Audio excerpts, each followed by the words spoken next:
Hello and welcome to another episode of California's Hospitality Law Concierge course. Today we're going to focus on a unique area of law known as Dram Shop liability.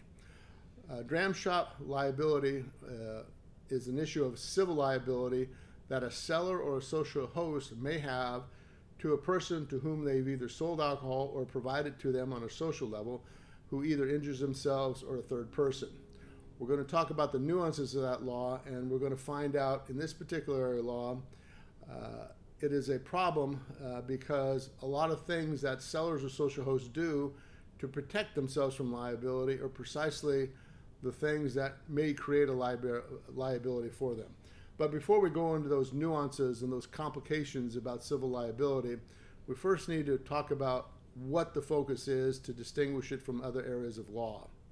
The sale and regulation of alcohol in California covers a wide area of law.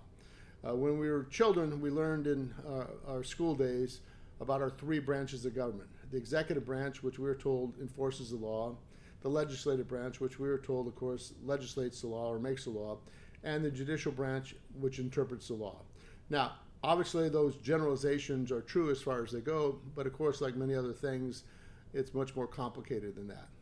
So what we're focusing on here is not the two areas of law dealing with the judicial interpretations, except as mentioned later, or the administrative law liability that a seller may have.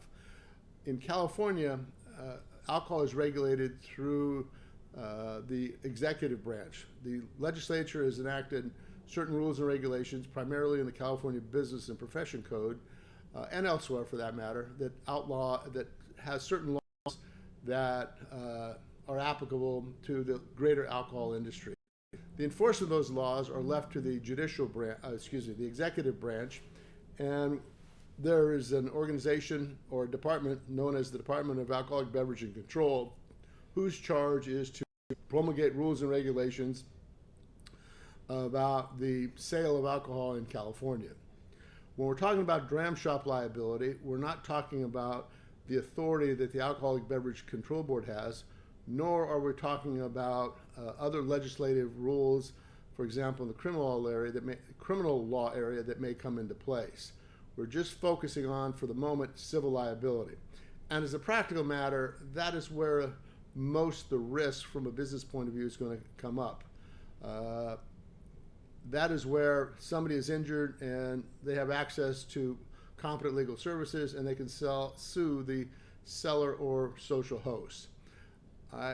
If we're talking about the criminal area, that is a situation where if somebody violates one of the criminal statutes regarding alcohol regulation, the person who has violated those provisions may find themselves either incarcerated or fined or both. And I mention that because we have some kind of anomalous results where conduct may be criminal conduct, and it may result in a license or other punishment administered through the Alcoholic Beverage Control Board, but it may not result in civil liability. I know that sounds a little bit odd, but hopefully before we finish the next half hour or 40 minutes or so, it'll become clear.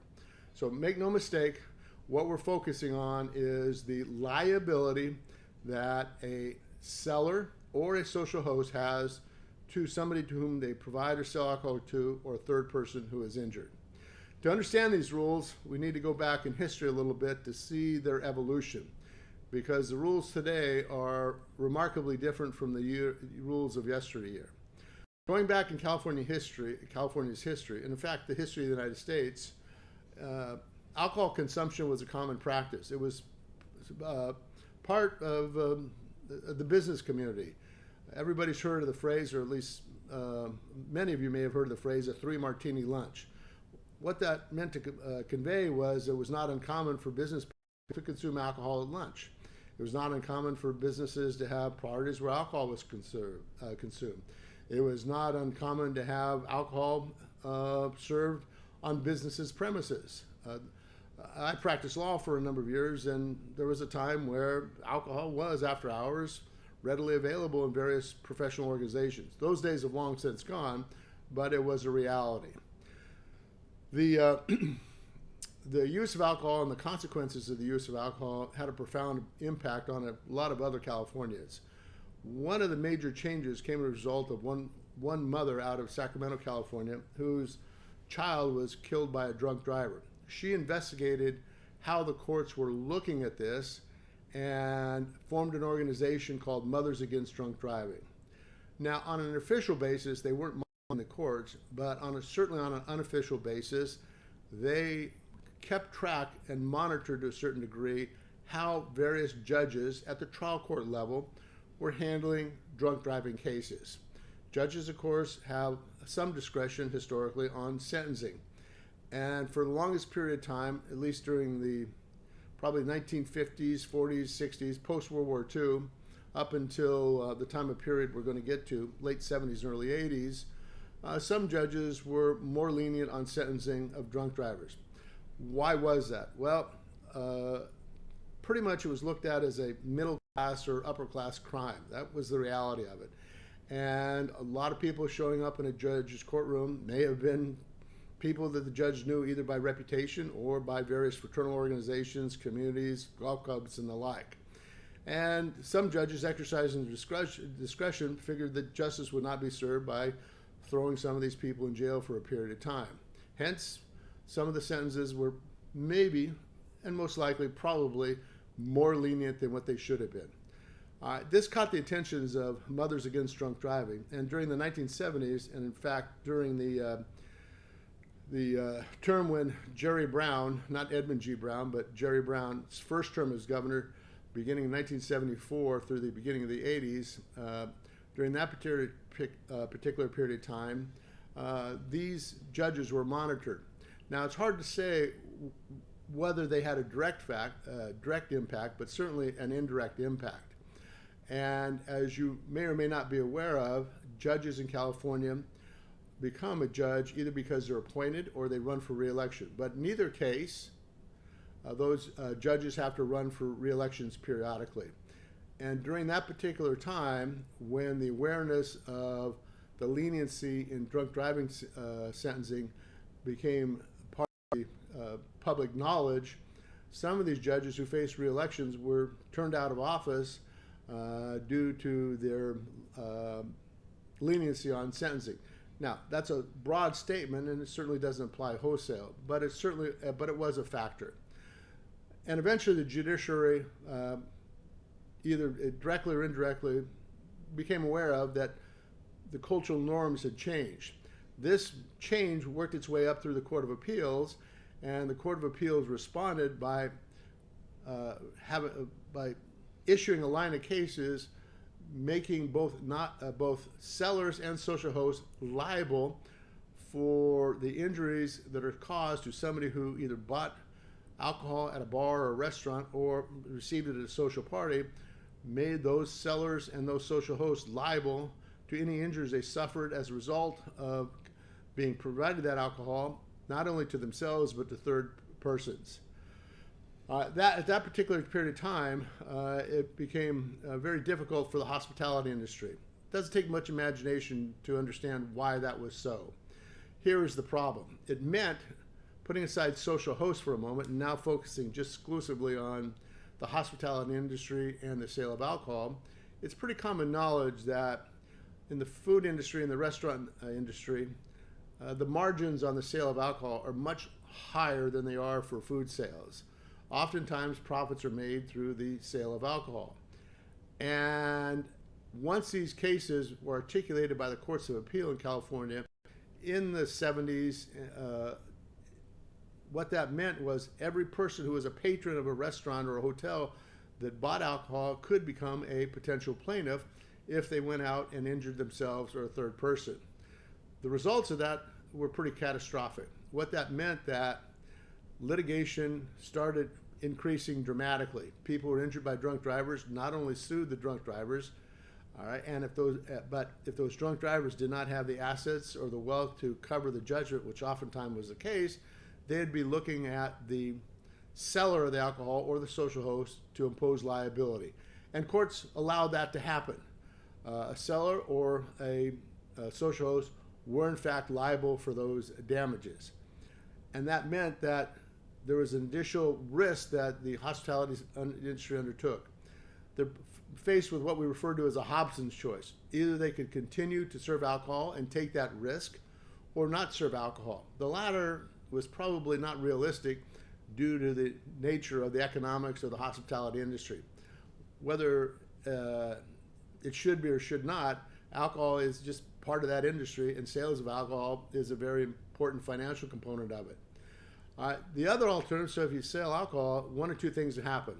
Either you try to get insurance to cover that risk, which is not uncommon, but insurance companies, they started recognizing that these cases were starting to become more prevalent, and the number of them were on the rise, so the insurance industry responded with an increase in premiums for liability policies covering alcohol sales. That put the hospitality industry in an unfortunate situation of either paying the premiums at a very high rate and getting coverage, or becoming self-insured. And the risk of that meant any one case, if they were self-insured, could bankrupt any particular establishment. Now, the larger companies, the chain bars, the chain hotels, the chain restaurants, obviously they had the size and wherewithal to internalize this additional cost. However, these cases were problematic for the mom and pop shops, so to speak, or restaurants in California. And oftentimes in California, the hospitality industry is the industry of choice of people who come to America for the first time. The barriers of entry are relatively low, and if you have difficulty speaking the language, well, you can still run a restaurant, still run a bar, and have a successful business. And those people at the lower end of the economic level of revenues in the hospitality industry are the ones that really felt the brunt of this increased liability. If they were self-insured and judgment came against them, pretty much they're out of business.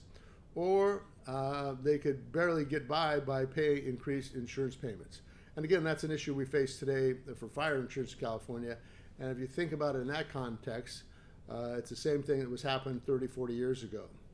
That's the bad news. So in the late 1970s, due to the courts recognizing civil liability, which, as we've already mentioned, is referred to as Dram Shop liability, a number of thousands of businesses in California had to cease. They couldn't keep up with the costs, and they couldn't take the risk. That was the bad news. And it was the adverse impact was disproportional on that part of the industry, which is probably less suitable for taking on that economic risk. Well, the good news is the hospitality industry is still very large. Now, the facts on this are pretty undisputed, but historically, agriculture has always been at the top of the sectors that produces California's wealth. Maybe it's been surpassed, but if it hasn't, the service sector is right behind agriculture as being the engine that drives California. A big component of the hospitality and the service industry in California is the hospitality industry. And it doesn't take much imagination to determine why that is so. California has a vibrant, always has and continues to have a vibrant travel and tourism sector. And it doesn't take much imagination to determine why people come to California. You're never going to export the Golden Gate Bridge, Yosemite, Lake Tahoe, Southern California, Coronado Hotel, Yosemite, Lake Tahoe, Lake Shasta, the Redwoods, Namath Resort, etc., to any other place. People are going to come to California to enjoy what California has to offer, and that's part of the greater hospitality industry. So the point is, the number of people involved in that industry, of course, gives it political power. So beginning in the late 70s and early 80s, that group, having incurred this huge risk of either becoming self-insured or paying abnormally high insurance premiums or not getting insurance at all, sought redress from the California legislature.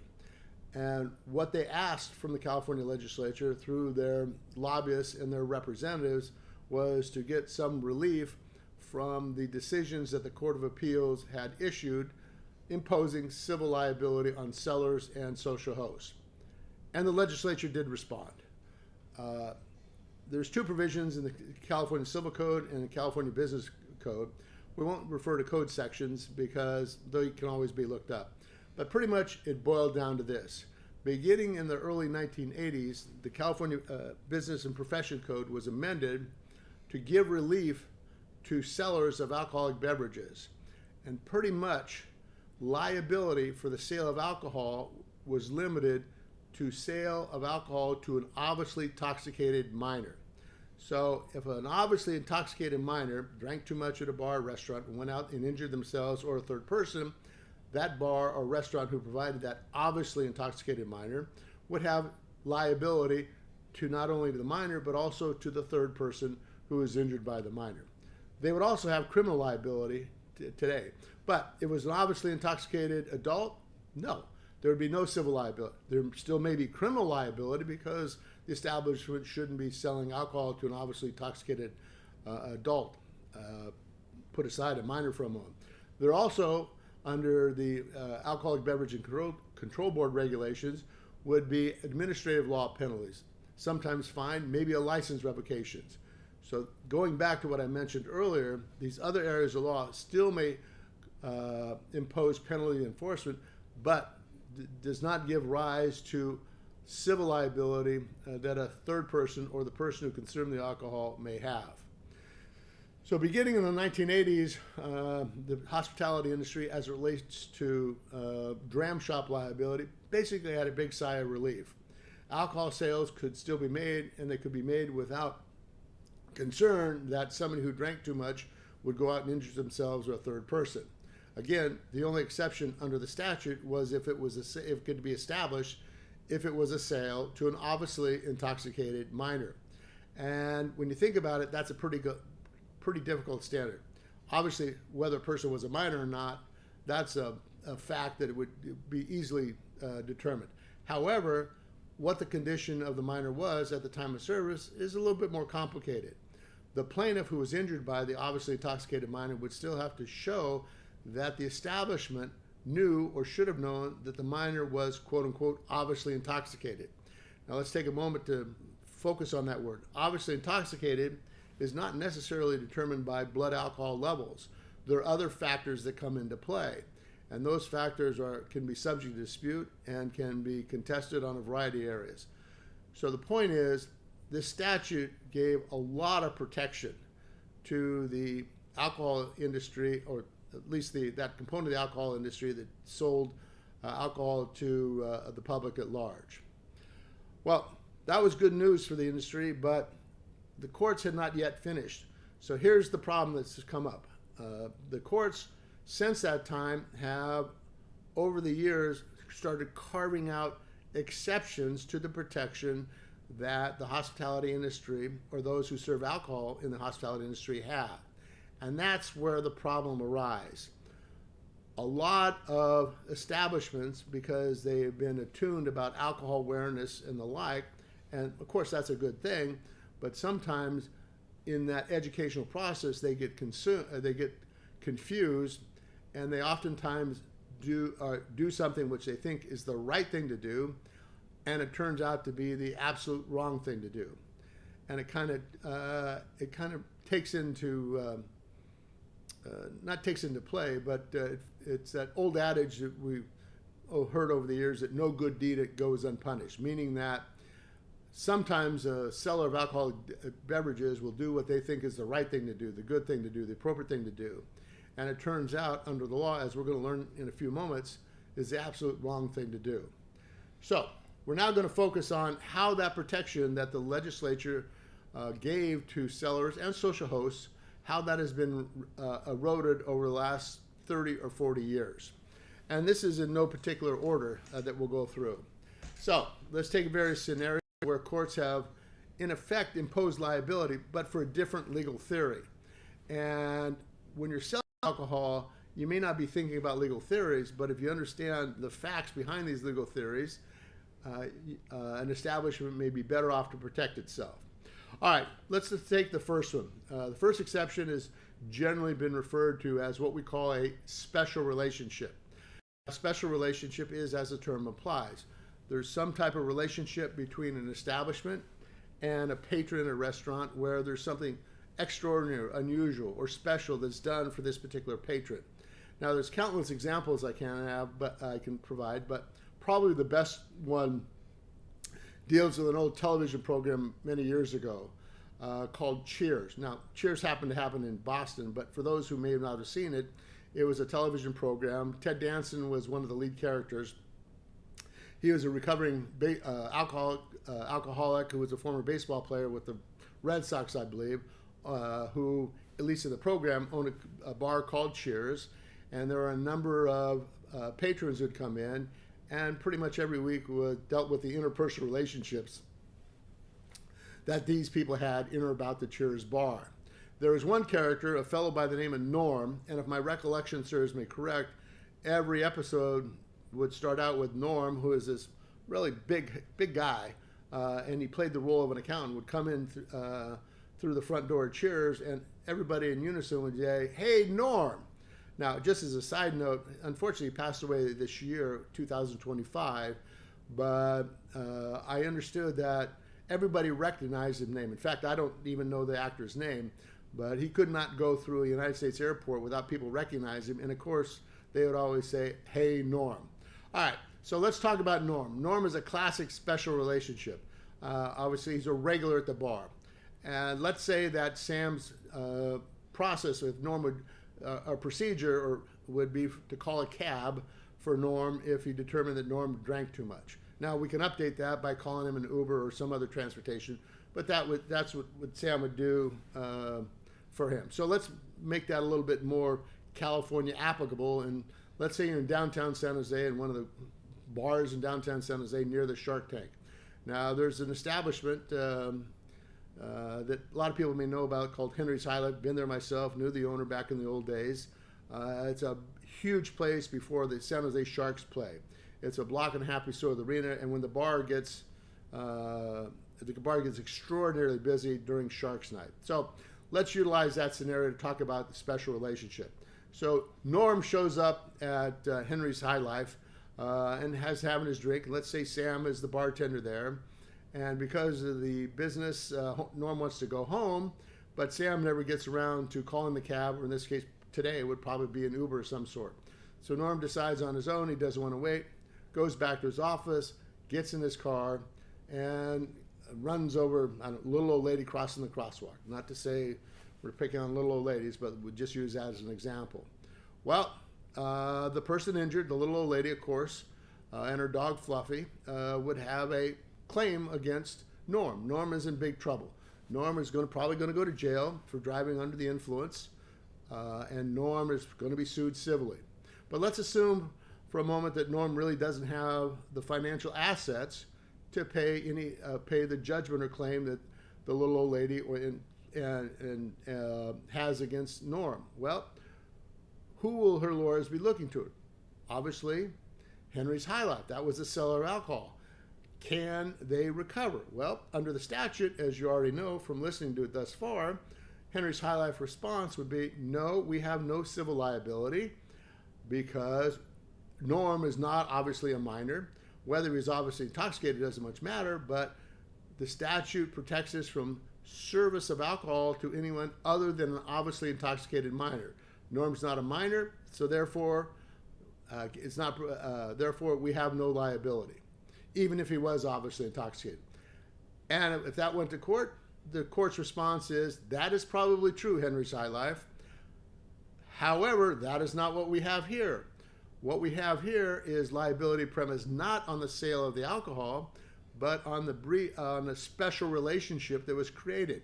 That Henry's High Life, the restaurant, did not do what they normally did for Norm, which they normally do. Hence, little old lady could recover against Henry's High Life.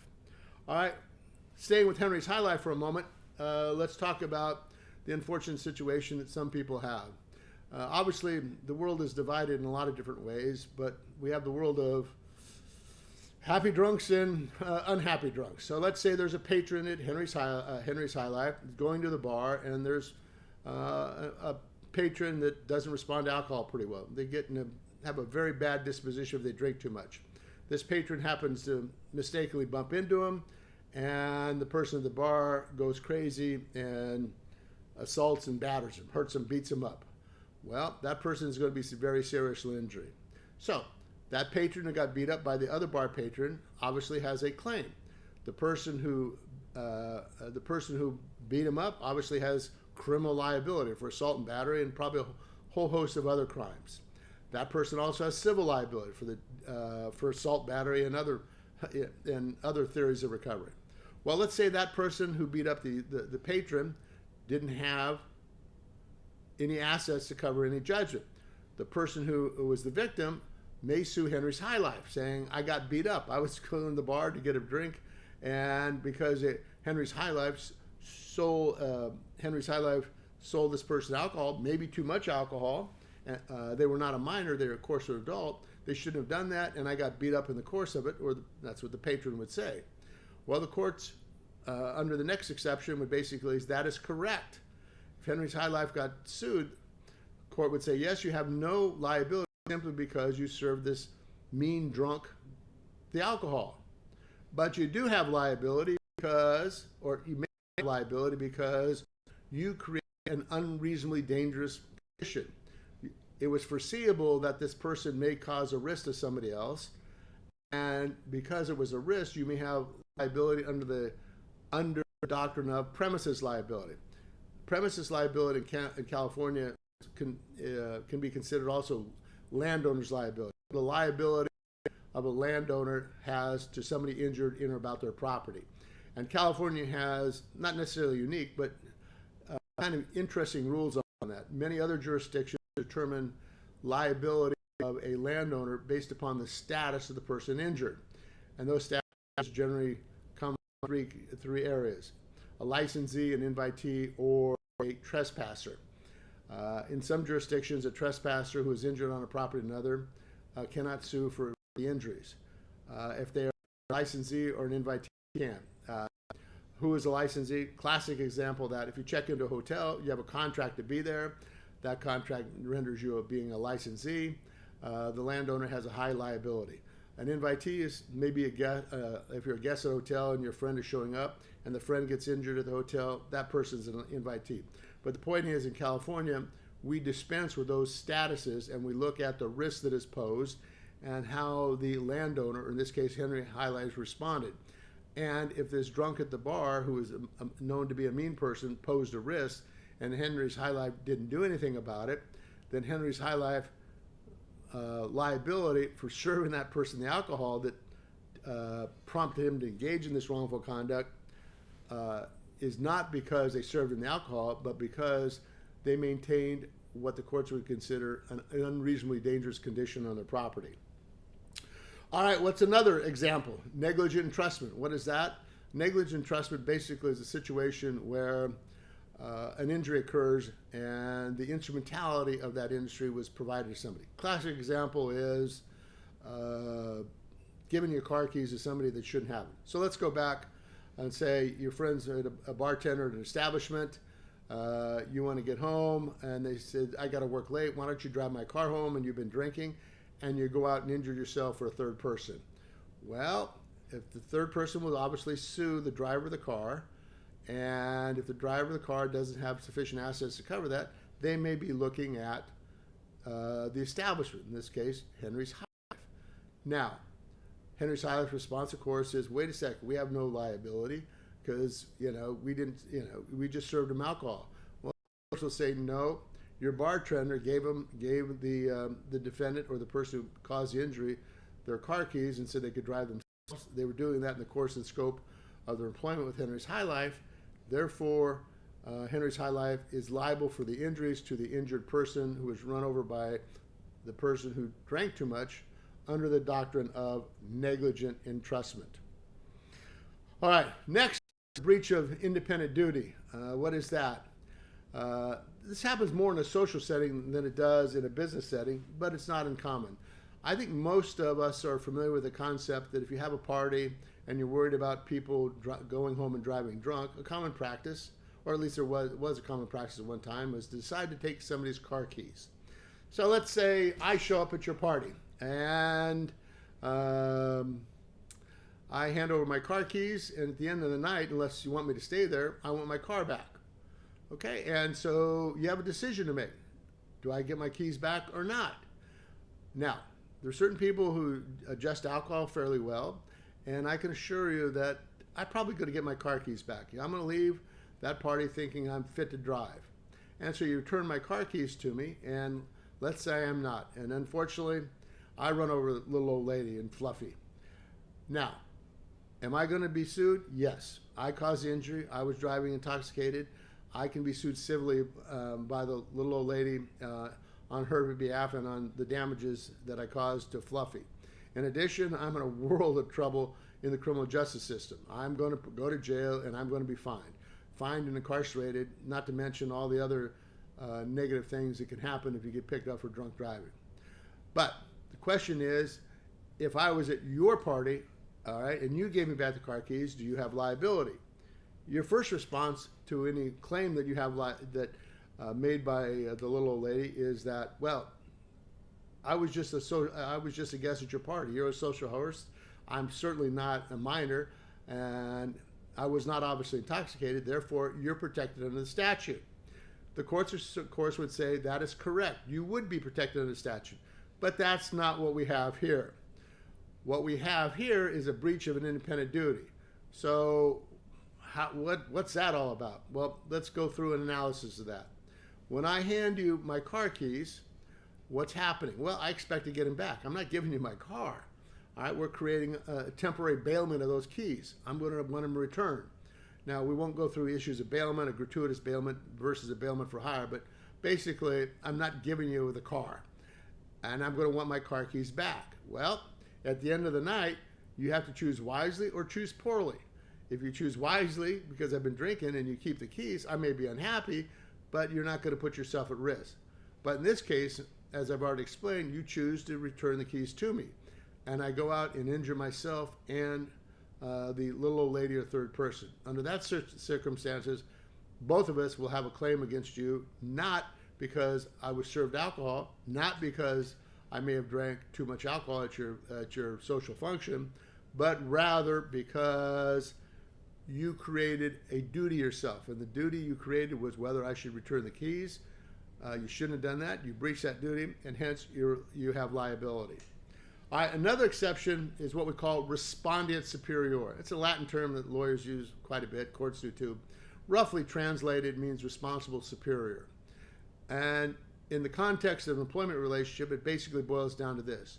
Now, this is not an agency law discussion, but basically an employer is liable for any and all acts of the employee conducted within the course and scope of the employment relationship. Now, there are a lot of interesting cases on this as to what exactly constitutes the course and scope of the employment relationship, and whether an employee who causes an injury to a third person was in fact acting within the course and scope of that employment relationship. All right, that issue has come up in the alcohol area, and it deals with a case that came out of Southern California a number of years ago. It involved a major hotel chain, which I won't mention, but they had a hotel party afterwards where a number, if not all, of their employees were invited to attend. Alcohol was served at that party, and there are two employees, a young man and a young lady. Both were over 21. Alcohol was served. The young man had drank a little bit more than what he should have and probably was intoxicated. And he and the young lady seemed to like each other's company, and she decided that she would go back to his apartment. Well, the case is quite clear, is that he drove her back to his apartment. Now, they stayed there for a period of time, and I'll let you figure out whatever it is you want to figure out they did there. But there came a time where she decided that she didn't want to stay there any longer. So she lived on Coronado Island, and back when this case happened, the barrier, I'm not so sure they still have a barrier now, but back then they didn't have a barrier on the Coronado Bridge. It's an old bridge that connects Coronado Island, a relatively affluent area, with the mainland. And unfortunately, the young man was still reeling from the alcohol that he consumed at the event, crossed over the median, had a head-on collision, and the unfortunate result, tragic result, was the death of a young doctor who was an emergency room physician who was responding to a call to return to the hospital. Well, he left a wife and I believe 2 small children. They, of course, could sue civilly the young man for causing injury. Well, he didn't have any money. All right, and the young man was going to be going to jail and going to be fined in any event, all right, because he caused the death as a drunk driver. So the lawsuit was mounted against the hotel, claiming that, well, the hotel was responsible for this. Hotel's response was, yes, we had a party, yes, we had an event, but this was after hours. He was not active within the course and scope of the employment relationship, and besides that, we are protected under the Business and Profession Code, which makes us liable only if we serve alcohol to an obviously intoxicated minor. Neither of the two hotel employees were minors. And the court says, well, that is correct. You are protected under the statute if that's what's happened. But that's not what happened here. The court analyzed it a little bit differently. Now, I don't particularly agree with this analysis, but it's not for me to say one way or another.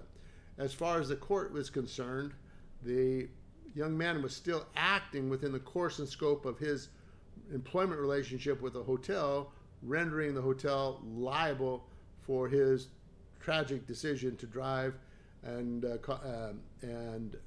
negligently cause the death of the young physician. Now, I don't necessarily agree with that because at some point, that employment relationship, I think, had to end. I could accept that maybe had the young lady who is taken back to his apartment, maybe that was still within the course and scope of the relationship. But after staying at his apartment for a period of time and then effectively agreeing to give her a free Uber ride home, I'm not so sure that's really within the course and scope. But the court said it was, so that's the law, and that gave us the next exception. All right, so just to summarize, here's the situation. A seller of alcohol or bar or restaurant has liability, protection from civil liability, unless they've sold to an obviously intoxicated minor. The exceptions to that rule are premises liability, breach of independent duty, special relationship, negligent entrustment, and respondent superior. And if you kind of understand those examples I gave, you can put in the policies and practices you need to limit that liability. Now, there's one other aspect of a social host that I need to cover or be remiss in completing this without noting it. And it deals with social hosts. Now, these rules still apply to social hosts. Again, social hosts are not liable for the injuries caused by somebody who drank too much of the party and went out and injured themselves or a third person. If one of these exceptions we talked about are applicable, but generally they're not. All right. And there's one situation that has come up, and it deals with an admonition that a lot of parents throughout California have given their children as they're going through that phase of experimenting with alcohol. I'm sure any people listening to this, at least one of you, if you're an adult and have children and you think your child is going to drink alcohol and they have their friends, you've said something to the effect of, if you and your friends are going to drink, don't get on the road, don't drive drunk, just stay here at our house. All right, which is advice that thousands, maybe hundreds of thousands, maybe even millions of parents have given over the years. And there's a certain amount of logic to that advice. But the question is it now good advice? Here's another nuance thrown in the civil liability area. The legislature a couple years ago has made it a little bit easier for people to sue despite the protection under the Business and Professions Code section. Basically, it boils down to this. If a parent knows or has reason to believe that alcohol is being consumed on the premises by underage people, and those minors go out and injure themselves or a third person, that means that parent, that residence, can have liability to not only the minor but also any third person. Basically, you're putting your home at risk. Somebody can sue, and if the friend of your children who is drinking at your house doesn't have enough money, they probably don't, to cover a judgment for the injuries caused, then they can sue you, and if they can't get enough money, given the homestead exemptions and other exemptions, you may be losing your house. So the question is what to do. Well, that's a decision each individual parent have to make, but if it can be established that the parent knew or should have known that minors were drinking alcohol on their premises, then they're putting themselves at risk. Well, hopefully that gives you some insight into the rule of the protection that sellers and social hosts have if they're just simply selling alcohol or they're providing it at a party. But the protection has been systematically eroded by Court of Appeals decisions over the last 30 or 40 years. And oftentimes, some of these exceptions are not obvious. Now that you know them, hopefully you can put in place policies and procedures to limit your liability. I thank you for your time and spending the time with me listening to this. Thank you very much.